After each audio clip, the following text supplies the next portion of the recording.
ओम वंदे गौ मातरम। मित्रों, ब्रह्मलीन संत श्री डोंगरे जी महाराज द्वारा रचित ग्रंथ श्रीमद् भागवत रहस्य का हम पठन कर रहे हैं। हम सप्तम स्कंद के अंतिम अंक में आज आ चुके हैं। हमने पढ़ा कि किस प्रकार राजा परीक्षित जो शापित हो जाते हैं उनकी मुक्ति के लिए सुखदेव जी उनको भागवत की कथा सुनाते हैं।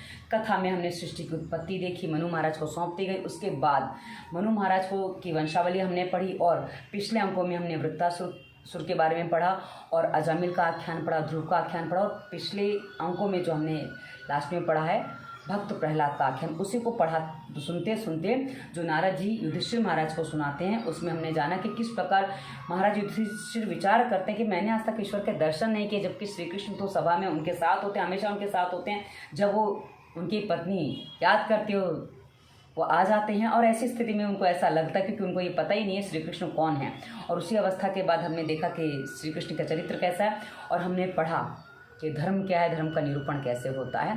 और आज हम आगे बढ़ते हैं तो कथा से पहले मंगलाचरण करते हैं। श्री कृष्ण गोविंद हरे मुरारी, हे नाथ नारायण वासुदेवाय। जय श्री कृष्ण मित्रों। और आप जिनकी उपासना करते हैं कम से कम उनके नाम से एक कमेंट अवश्य करिए। आप लिखेंगे, हम पढ़ेंगे, हमारे और दर्शक भी पढ़ेंगे। उतना अधिक बार ईश्वर का नाम लिया जाएगा, उतना आपका हमारा और समष्टि का कल्याण होगा और ये अच्छा है। आगे बढ़ते हैं और उससे पहले एक बात और बता दूं, यदि आप इस कथा को पूरा साथ में सुनना चाहते हैं तो इसी वीडियो के डिस्क्रिप्शन में इसी के नाम से हमने पूरी कथा का एक प्लेलिस्ट बना के दे रखा है, संत श्री डोंगरे जी महाराज द्वारा रचित ये श्रीमद् भागवत रहस्य पर। तो आप साथ में भी पूरी कथा सुन सकते हैं यदि आप चाहें तो। चलिए आगे बढ़ते हैं। आश्रम व्यवस्था, गृहस्थ आश्रम की महिमा। सभी को चाहिए कि वे अपने अपने धर्मों का अर्थात कर्तव्यों का पूर्णतः पालन करें। धर्म का मतलब ये नहीं है कि हिंदू मुस्लिम सिख ईसाई, या धर्म का मतलब है कोई जो मानव धर्म है और आप जिस अवस्था में उस अवस्था में कुछ विशेष धर्म होते हैं उस धर्म का पालन करना, यही सनातन संस्कृति है। तो उसके बारे में यहाँ वर्णन किया गया है। ब्राह्मणों का धर्म अध्ययन, अध्यापन, दान लेना, यज्ञ कराना और यज्ञ करना है। क्षत्रियों का धर्म है प्रजा की रक्षा करना। वैश्यों का धर्म गोपालन, कृषि पालन और व्यापार करना है। शूद्रों का कर्तव्य है कि वे समाज के लिए सभी वर्गों की सेवा करें। अब ये जो कर्म बताए गए हैं ये जन्म आधारित नहीं थी जातियाँ, ये कर्म आधारित जातियाँ बताई गई थी, तो उस अनुसार आपको इसको समझना है। आगे बढ़ते हैं। इसके बाद स्त्रियों के धर्म का वर्णन किया गया है। स्त्री को चाहिए कि अपने पति को में ही ईश्वर का भाव रखे, उसे तभी मुक्ति जल्दी मिलेगी। स्त्री का हृदय उर्मी प्रधान और आर्द्र होता है, वह कृष्ण प्रेम में शीघ्र द्रवित होता है। सती अनुसुईया की भांति नारी पतिव्रत का पालन करे तो विष्णु महेश और ब्रह्मा विष्णु महेश उसके बालक के रूप में वो प्राप्त कर सकती है। इसके बाद आश्रम धर्म की बात आती है।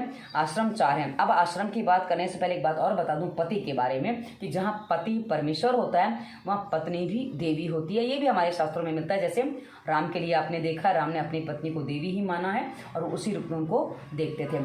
और वहीं आपको बता दूँ मित्रों कि हमारे यहाँ जितनी भी पत्नी दुष्ट मार्गी हुए, जैसे मंदोदरी ने बहुत प्रयास किए रावण को सन्मार्ग पर लाने पर नहीं आया, वैसे ही कयाधु ने भी अपने प्रयास किए थे, हमने पिछले अंकों में पढ़ा है, पर हिरण्यकशिपु ने नहीं माना तो उसकी दुर्गति हुई, उसको मरना पड़ा। तो मित्रों ऐसी ही बात है, यदि पति अत्रि मुनि जैसे हैं तो अनुसुईया बना जाता है, वहीं पति शिव जैसे हैं तो पार्वती मिलती हैं, और वहीं पति लक्ष्मी जैसे पति विष्णु जैसे हैं तो लक्ष्मी जी भी मिलती हैं। तो आगे बढ़ते हैं। मनुष्य की आयु 100 वर्ष की बताई गई है। आज के समय में की दृष्टि से देखें तो 23 वर्ष तक ब्रह्मचर्य का पालन करके 24 से 40 वर्ष तक गृहस्थ आश्रम और 41 से 50 वर्ष तक वानप्रस्थ आश्रमी में रहकर 51 वर्ष की आयु के बाद संन्यास आश्रम में प्रवेश करना चाहिए। अब मित्रों ये कथा मैंने कई बार आपको बताया है कि ये 80 के दशक की लिखी गई है।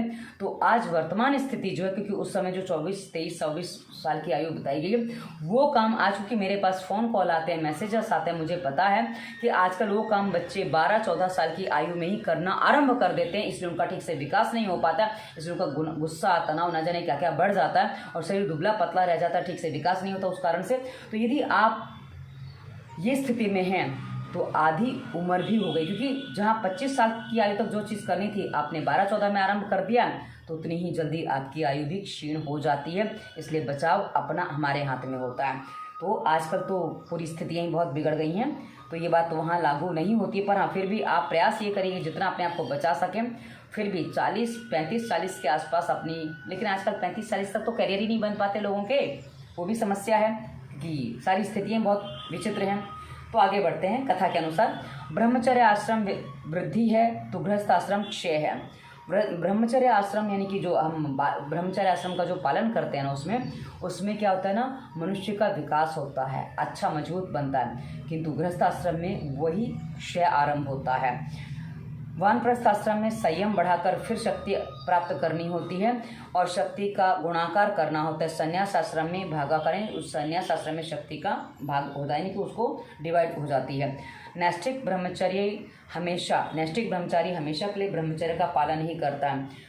महाप्रभु ने गृहस्थ आश्रम में प्रवेश करके संन्यास लिया था। वर्णाश्रम की रचना क्रमशः धीरे धीरे जीव ईश्वर के निकट जाने के लिए तैयार होने का सोपान है। ब्रह्मचारी को चाहिए कि सदा मितभोजी रहे। अधिक भोजन करने वाला ब्रह्मचर्य का पालन नहीं कर सकता। उसका आहार अति सात्विक होना चाहिए। उसे इंद्रियों का बिल्कुल विश्वास नहीं करना चाहिए। बड़े बड़े ऋषि तक भटक गए हैं तो साधारण मानव की तो बात ही क्या है।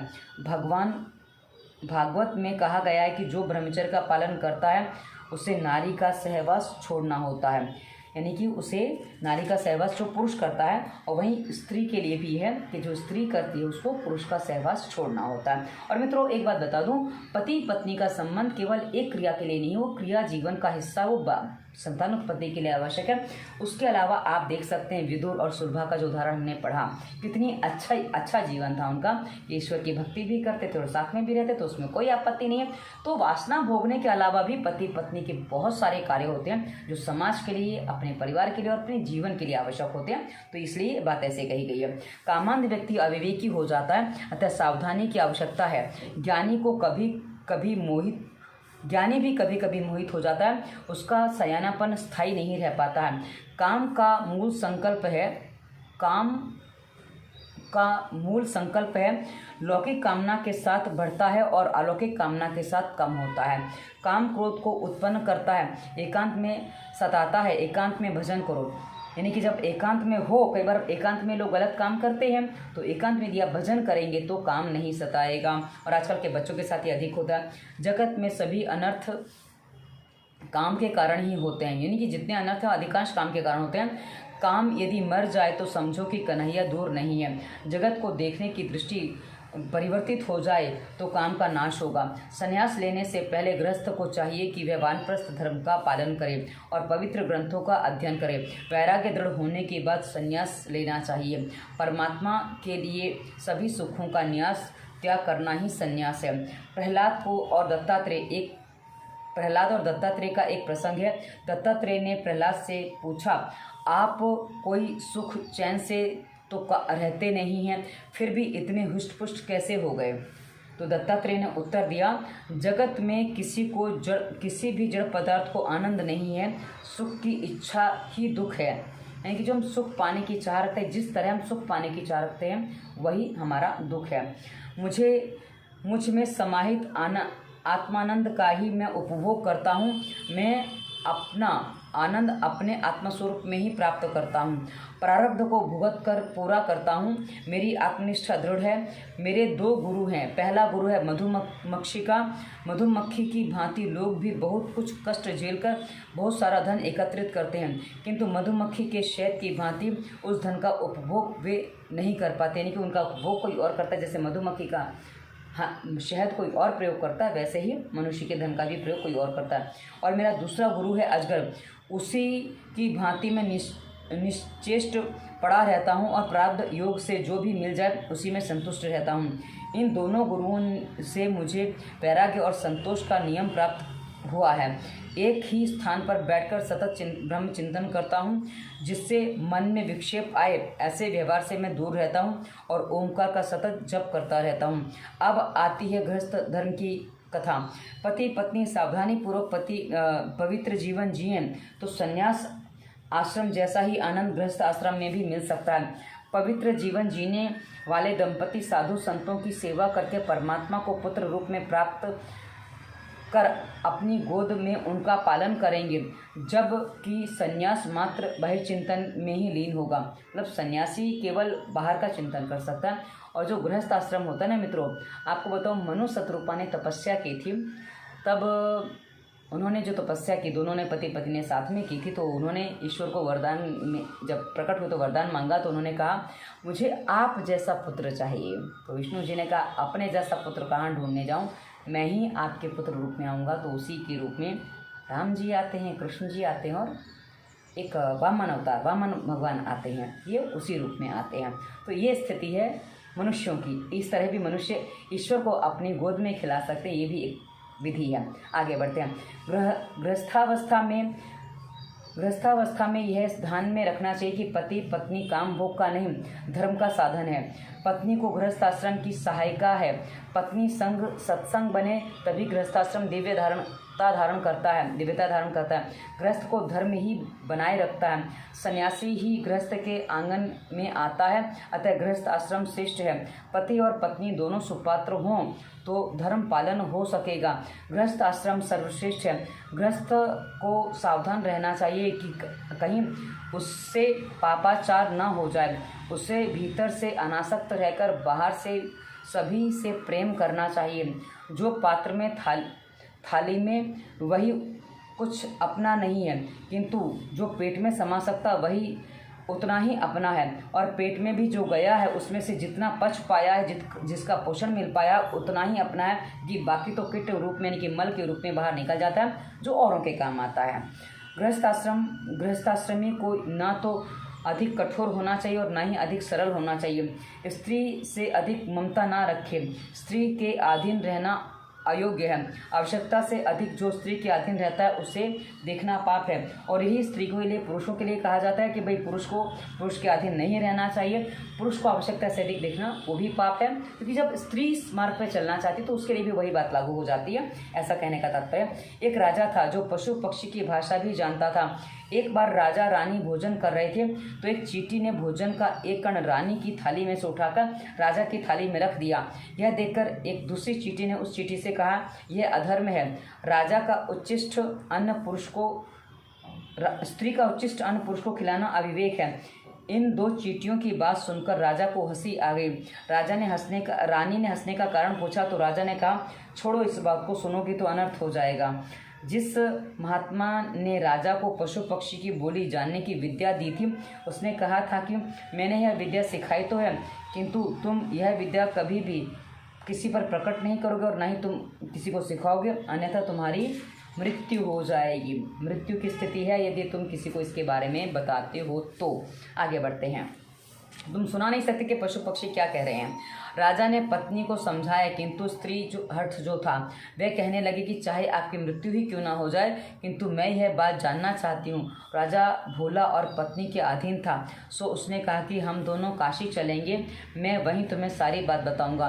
राजा ने विचार किया कि मरना तो है तो काशी जाकर मरण और मुक्ति क्यों ना प्राप्त कर लूँ। वे दोनों काशी की ओर चल लिए। रास्ते में वन में एक बकरा बकरी का जोड़ा मिला।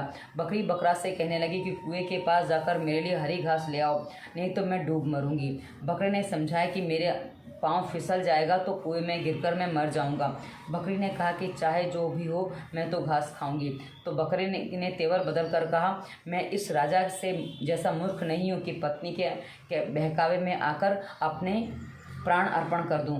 राजा ने बकरे के शब्द सुने और सोच में पड़ गया कि कितना मूर्ख हूँ मैं कि प्रभु भजन के लिए जो शरीर मिला है उसे इस स्त्री की मूर्खता भरी जिद के लिए अपना सत्यानाश करने जा रहा हूँ। धिक्कार है मुझसे तो बकरा ही अच्छा है। उसने रानी को दृढ़ता से कहा कि मैं कुछ भी नहीं बताना चाहता, तुम चाहे सो कर सकती हो। रानी को अपनी हट छोड़नी पड़ी। हृदय में से राम चले जाते हैं तो मनुष्य कामांध बन जाता है। गृहस्थाश्रमी को आज्ञा दी गई है कि वह दान करे, क्योंकि दान से धन की शुद्धि होती है। वर्ष में 1 मास गंगा के किनारे रहने की आज्ञा दी गई है। उसे चाहिए कि वह एकांतवास में नारायण की आराधना करे। वर्ष में से 1 मास ठाकुर जी के लिए सुरक्षित करें। घर में ठीक तरह से भक्ति नहीं हो पाती, अतः तीर्थ में जाकर भक्ति करो। तीर्थ में रहकर घर को और लौकिक बातों को कभी याद ना करो, वहाँ मात्र भक्ति ही करनी चाहिए। भक्ति करने के लिए स्थान की शुद्धि आवश्यक है। स्थान के वातावरण का मन पर बहुत गहरा प्रभाव पड़ता है। मार्कंडेय पुराण में एक कथा आती है कि राम लक्ष्मण वन के प्रवास में चल रहे थे। मार्ग में एक स्थान पर लक्ष्मण का मन कुभाव से भर गया, मति भ्रष्ट हो गई। वे विचार करने लगे, कैकई ने वनवास तो राम को दिया है, मुझे नहीं। मैं राम की सेवा के लिए क्यों कष्ट उठाऊं? राम ने लक्ष्मण से कहा, इस स्थल की मिट्टी अच्छी दिखती है, थोड़ी बांध लेते हैं साथ में। लक्ष्मण ने एक पोटली बना ली। मार्ग में जब तक वह इस पोटली को हाथ में लेकर चलते थे तब तक उनके मन में कुभाव बना ही रहा था, परंतु ज्यों ही वे पोटली को नीचे रख देते थे तो वह भाव बदल जाते थे और उनका मन राम सीता के लिए ममता और भक्ति से भर जाता था। लक्ष्मण इस बात से आश्चर्यचकित हो गए। उन्होंने राम से कहा कि इसका कारण क्या, उसका रहस्य क्या? वह पूछा। श्री राम ने कारण बताते हुए कहा कि भाई, तेरे मन के इस परिवर्तन के लिए तू दोषी नहीं है, उस मिट्टी का ही यह प्रभाव है। जिस भूमि पर जैसे काम किए जाते हैं उसके अच्छे बुरे परमाणु उस भूमि में और वातावरण में भी छूट जाते हैं। जिस स्थान की मिट्टी यह पोटली में है वहाँ सुंद और उपसुंद नाम के 2 राक्षसों का निवास था। उन्होंने कड़ी तपस्या करके ब्रह्मा जी को प्रसन्न किया, अमरता का वर मांगा। ब्रह्मा जी ने उनकी मांग को पूरी करनी चाहिए, किंतु नियंत्रण के साथ। उन दोनों भाइयों के बीच बड़ा प्रेम था, अतः उन्होंने कहा कि हमारी मृत्यु केवल आपसी विग्रह से ही हो सके। ब्रह्मा ने वरदान दे दिया, मतलब हमें जब कुछ झगड़ा हो तभी हमारी मृत्यु हो, ऐसा सुंद और उपसुंद ने वरदान मांगा। इन दोनों ने विचार किया कि हम कभी आपस में झगड़ने वाले तो हैं नहीं, अतः हम तो मरेंगे ही नहीं। अपनी इस अमरता के घमंड में उन्होंने देवों को कष्ट देना आरंभ कर दिया। देवों ने ब्रह्मा जी की शरण ली तो ब्रह्मा जी ने तिलोत्तमा नाम की एक अप्सरा का सर्जन किया और उसे उन असुरों के पास जाने की आज्ञा दी। सुंद और उपसुंद ने इस सौंदर्यवती अप्सरा को देखा तो दोनों मोहान्ध हो गए। सुंद ने कहा कि यह मेरी है, उपसुंद ने कहा कि सोच समझकर बात कर, यह तेरी भाभी है, अर्थात मेरी पत्नी है। दोनों झगड़ने लगे। तिलोत्तमा ने कहा कि मैं तो विजेता के साथ ही विवाह करूंगी। तो इन दोनों भाइयों ने विजेता बनने के लिए एक ऐसा घोर युद्ध किया कि दोनों ही मारे गए। वे दोनों असुर जिस स्थान पर झगड़ते हुए मारे गए थे उसी स्थान की यह मिट्टी है, अतः इस मिट्टी में भी द्वेष, तिरस्कार और वैर के संस्कारों का सिंचन हो गया है। जिस भूमि पर जैसे कर्म किए जाते हैं वैसे ही संस्कार उस भूमि में प्राप्त हो जाते हैं कि उसकी भूमि को वैसे संस्कार मिल जाते हैं। घर को गृहस्थ सदा पवित्र रखें। लोग माथेरान सैर करने के लिए जाते हैं, किंतु यह नहीं सोचते कि माथे पर ऋण अर्थात ऋण है, कितना चढ़ता जा रहा है। माथेरान जाने के स्थान पर जहाँ परमात्मा ने लीला की हो वैसे भगवत धाम में रहकर सत्कर्म करो। गृहस्थ को पितृ श्राद्ध भी करना चाहिए। दशरथ के श्राद्ध के प्रसंग पर सीता जब वशिष्ठ को भोजन परोस रही थी तो उस समय वशिष्ठ में दशरथ के दर्शन हुए। पवित्र ब्राह्मण के माध्यम से पितर घर में आते हैं। पवित्र ब्राह्मण के हाथ श्राद्ध कराया जाना चाहिए। काम का मूल है संकल्प, अतः संकल्प का त्याग करके काम को जीतना चाहिए। मन में सुख का संकल्प ही नहीं करना चाहिए, संकल्प ही दुख का कारण है। काम की इच्छा अपूर्ण रहने पर क्रोध उत्पन्न होता है। काम वासनाओं का त्याग ही क्रोध को जीतने का उपाय है। क्रोध दुखदाता है। क्रोध पर ही क्रोधित होने का निश्चय करो। संसार के लोग जिसे अर्थ मानते हैं वही अनर्थ है, अर्थ यानी कि धन मानते हैं वही अनर्थ है। ऐसा समझो कि लोभ को जीतो और तात्विक विचार से भय को जीतना चाहिए। ऐसे समझो और लोभ को जीतो और तात्विक विचारों को भय से जीतना चाहिए। आध्यात्म विद्या के शोक और मोह पर संतों की उपासना से, दंभ पर, मौन द्वारा योग के विघ्नों पर और शरीर प्राण आदि को निश्चेष्ट करके हिंसा पर विजय प्राप्त कर लेनी चाहिए। गृहस्थ को सद्गुरु का आश्रय लेकर उसकी आज्ञा का पालन करना चाहिए। सात्विक भोजन, स्थान और सत्संग से निद्रा को पराजित किया जा सकता है। सतगुण की वृद्धि से मनुष्य की देह विलीन हो जाती है। ज्ञानेश्वर ने 16 वर्ष में और शंकराचार्य ने 32वें वर्ष में प्रयाण किया था। मतलब ज्ञानेश्वर की आयु तो केवल 16 वर्ष थी और ये शंकराचार्य की आयु 32 वर्ष की आयु में ही ये लोग निर्वाण प्राप्त कर गए थे। क्योंकि जब एक शरीर जो है ना, वो जब एकाकार ब्रह्म से हो जाता है तो उसको अपने शरीर की निरर्थकता लगती है, इसलिए वो कई बार शरीर त्याग देते हैं, ऐसा है। लेकिन ये 16 और 32 वर्ष की आयु में जो गए हैं वो अपने जीवन को चरितार्थ और साक्षात जी कर गए हैं और उसका वर्णन हमें पढ़ने को मिलता है। अन्यथा लोग 100-150 साल जीते हैं पर कुछ कर नहीं पाते हैं। तमोगुण की वृद्धि से निद्रा बढ़ती है और सत्वगुण की वृद्धि से नींद उड़ जाती है। निद्रा तमोगुणी का धर्म है। सदाचार, संयम, सात्विक आहार विहार, आचार आदि से सत्वगुण बढ़ता है। सत्वगुण की वृद्धि से प्रभु मिलन की आतुरता भी बढ़ेगी। हर रोज़ भगवान का दर्शन करो। ध्यान करने वाले में ईश्वर की शक्ति आ जाती है। गृहस्थ को इंद्रिय रूपी घोड़ों को नियंत्रित करके रखना चाहिए। यहाँ कहने का तात्पर्य कि जिसकी हम आराधना करते हैं ना, उसकी शक्ति हमारे भीतर उतर जाती है तो हम उसी रूप में बन जाते हैं। विद्वान कहते हैं कि यह शरीर रथ है और इंद्रियां घोड़े। इंद्रियों का नियंता मन ही इन घोड़ों की बागडोर है। शब्दादि विषय भिन्न मार्ग हैं। बुद्धि इस रथ को चलाने वाला सारथी है। इस रथ को बांधने के लिए ईश्वर के चित्तरूप बंधन बनाया है। यानी कि इस रथ में बांधने के लिए ईश्वर ने चित्रूप बंधन बनाया। 10 प्राण इन रथ की गुथरी हैं। धर्म और अधर्म पहिए हैं। धर्म और अधर्म ये 2 पहिए हैं। इस रथ में बैठता हुआ हमारा अहंकार जीव है। ओंकार धनुष है और शुद्ध जीवन बाण परब्रह्म लक्ष्य है। निशाना है रोग, द्वेष, लोभ, मोह, शोक, भय, मान, अपमान, असूया, माया, हिंसा, मत्सर, रजोगुण, प्रमाद, क्षुधा और निद्रा जैसे शत्रु। जब तक मनुष्य का देह रूपी रथ उसके वश में नहीं है तब तक इंद्रियां सशक्त हैं। उतने समय में मनुष्य को चाहिए कि वह सद्गुरुओं की शरण की सेवा करे। तीक्ष्ण ज्ञान रूपी तलवार लेकर भी भगवान का बल धारण करके राग द्वेष आदि शत्रुओं को जीत ले और तत्पश्चात शांत होकर स्वानंद रूपी स्वराज्य में संतुष्ट हो जाए।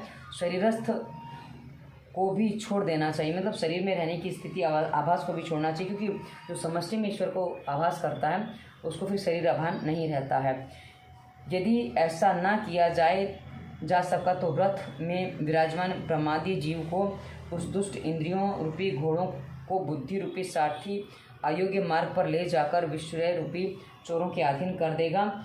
जो चोर घोड़ों और सारथी के साथ मतलब जो अधीन कर देगा ना घोड़ों को बुद्धि रूपी सारथी के, तो गड़बड़ हो जाएगी, ऐसा है कहने का मतलब है। वे चोर घोड़ों और सारथियों के सहित जीव रूपी रथ को अंधकारवास में व्याप्त और महामृत्यु के भय से पूर्ण संसार रूपी कुएं में फेंक देंगे। वेद में तो 2 प्रकार का कर्म बताए गए हैं। प्रवृत्ति कर्म और मनुष्य संसार में पुनः लौटकर आता है। निवृत्ति क्रम से मोक्ष प्राप्त हो जाता है। मैं कमाता हूँ ऐसा अभिमान गृहस्थ को नहीं कर रखना चाहिए। द्रव्य मेरा है ऐसा भी अभिमान मत रखो। कुछ द्रव्य सभी का है, यानी कि ये द्रव्य सभी का है। गृहस्थ भावाद्वैत सिद्ध करे। पति पत्नी सत्संग करें, एकांत में बैठकर हरि कीर्तन करें। कीर्तन से कलयुग के दोषों का विनाश होता है। धर्म से अर्थ का उपार्जन करो। मौज मजे में तो सभी साथ रहते हैं और दंड अकेला जीवात्मा को भोगना पड़ता है। अनेक गृहस्थ संसार सागर को पार कर गए हैं। अनेक गृहस्थ संसार सागर पार कर गए हैं। बड़े बड़े ऋषि जो ईश्वर को देखने के लिए तरसते हैं, वे ईश्वर आपके घर में आते हैं। इस प्रकार नारद ने धर्मराज को उपदेश दिया। अंत में इस प्रकार प्रकरण की समाप्ति होती है और धर्मराज ने नारद जी की पूजा की। नारद जी को धर्मराज को नारद बताते हैं कि भाई तुम्हारे यहाँ तो साक्षात परमेश्वर तुम्हारे संबंधी के रूप में बता रहे हैं। ये सारी बातें हैं। आज का 7वां स्कंध हम यहीं पूर्ण करते हैं। तो पहले हरे राम राम राम हरे हरे, हरे कृष्ण कृष्ण कृष्ण हरे हरे, ये महामंत्र है जो इसके अंत में दिया है। तो पूर्णाहुति करते हैं। श्री कृष्ण गोविंद हरे मुरारी, हे नाथ नारायण वासुदेवाय। जय श्री कृष्ण मित्रों, धन्यवाद। वंदे मातरम।